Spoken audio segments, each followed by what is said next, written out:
সবার মনে এখন একটা প্রশ্ন যে জোট হওয়ার আগে কি জামাতের জোটে ভাঙন শুরু হলো কিনা, আপনার মনেও কি এমন প্রশ্ন কি দিচ্ছে? আমার মনেও এই প্রশ্ন উঠেছে এবং আমার ধারণা ইসলামী শাসনতন্ত্র আন্দোলন আলাদা করে নির্বাচন করবে এবং এটি তারা অনেকটা প্রকাশ্যে আজ সন্ধ্যায় বলেছে।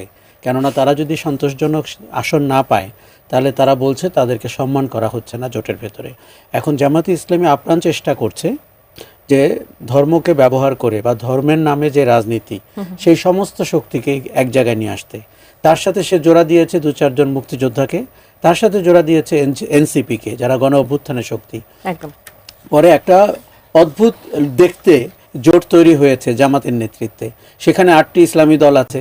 আবার এই 8টি ইসলামী দল আপনি জানেন কিন্তু একে অন্যকে খুব অপছন্দ করে। তারা অতীতে কখনো একে অন্যের প্রতি সমর্থন দেয়নি এবং তারা আলাদা করে নির্বাচন করেছে। এখন এইবার তাদের একটা ধারণা হয়েছে যে মানুষকে ধর্মের কথা বললে অথবা কম দুর্নীতির শাসনের কথা বললে মানুষ হয়তো তাদেরকে একবার সুযোগ দিতে পারে।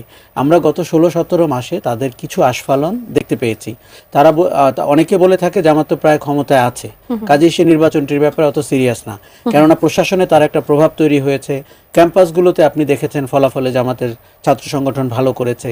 এখন জামাতকে দেখতে হবে যে অন্য শরিকরা আসন নিয়ে সন্তুষ্ট কিনা। নাহিদ ইসলামের এনসিপি কিন্তু আমাদেরকে দারুণভাবে হতাশ করেছে। আমরা ভাবতেই পারিনি এরকম একটি সম্ভাবনাময় রাজনৈতিক শক্তি কয়েকটি আসনের বিনিময়ে জামাতের মতো একটি কন্ট্রোভার্সিয়াল, বিতর্কিত, স্বাধীনতা বিরোধী, ধর্ম নিয়ে প্রশ্নবোধক আচরণ করা দলের সাথে জোটে যেতে পারে। দেখুন, বিএনপির সাথে গেলেও কিছু সমালোচনা এনসিপির হতো, কিন্তু বিএনপি একটি মধ্যপন্থী দল এবং এই মুহূর্তে বাংলাদেশের স্থিতির জন্য অনেকেই মনে করছে বিএনপির পক্ষে ভোট দেওয়াটা বা ভোট পাওয়াটা স্বাভাবিক। কিন্তু এনসিপি যে কট্টর অবস্থানের দক্ষিণপন্থী উগ্রবাদের রাজনীতির দিকে গেল, আমার ধারণা তাতে করে তাদের রাজনৈতিক ভবিষ্যৎ অনিশ্চিত হয়ে গেছে এবং তাদের এক ধরনের রাজনৈতিক মৃত্যু ঘটেছে। কেননা আপনি নির্বাচনে কতটা ভালো করবেন, জামাতের জোট ভালো করলেও এনসিপির নেতারা কতটা ভালো করবেন আমি কিন্তু খুব ডাউটফুল। কেননা তাদের উচিত ছিল রাজনীতিটাকে বোঝা, অভিজ্ঞতা অর্জন করা।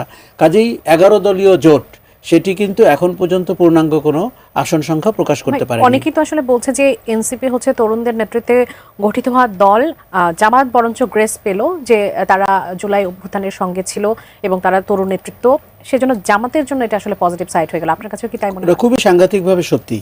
কেননা দেখুন, জামাত একটা বিশেষ ঘরানার রাজনীতি করেন। 1971 সাল তাদের অস্বস্তির বছর এবং পরবর্তী 54 বছরে তাদেরকে এই প্রশ্নের উত্তর দিতে হচ্ছে এবং ক্ষমা চাওয়ার ব্যাপারে আমরা মোটামুটি একমত।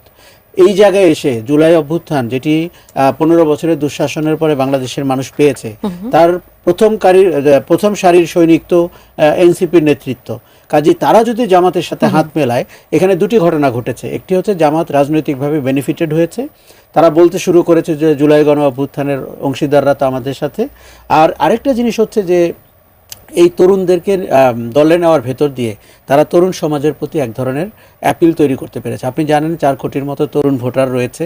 এইবার বলা হচ্ছে তাদের ভোট খুব ডিসাইডিং ফ্যাক্টর হতে পারে, যেমন করে নারীদের ভোট একটা ডিসাইডিং ফ্যাক্টর হতে পারে। কাজেই জামাতে ইসলামী কৌশলগতভাবে আমার মনে হয় যে অনেক দূর এগিয়ে আছে এবং তারা এক ধরনের, আপনি জানেন আজকে জামাতের আমির ডক্টর শফিকুর রহমান বলেছেন যে ওনারা ক্ষমতায় গেলে শরিয়া আইনে না প্রচলিত আইনে দেশ শাসন করবেন। কিন্তু ওনার গত 16 মাসের কথাগুলো যদি আপনি শোনেন, তার মধ্যে অনেক স্ববিরোধিতা আছে। যেমন কোন আইনে বাংলাদেশের নারীদের কর্মঘণ্টা ঠিক করা যায়, বাংলাদেশের কোন আইনে নারীরা সপ্তাহে 5 দিন কাজ করবে না 3 দিন করবে, উনি তো এসব কথা বলেছেন। এবং উনি এগুলো যখন বলতে থাকেন তখন কিন্তু মানুষ অনেকটাই দেখতে পায় জামাতকে ক্ষমতায় পাঠালে বাংলাদেশ অন্ধকারের দিকে যাবে, অতীতের দিকে যাবে নাকি সামনের দিকে যাবে। দেখুন, 51% ডেমোগ্রাফির মানুষ হচ্ছে নারী। তাদেরকে অসম্মান করে, তাদেরকে ঘরের ভেতরে আটকে রেখে আমার মনে হয়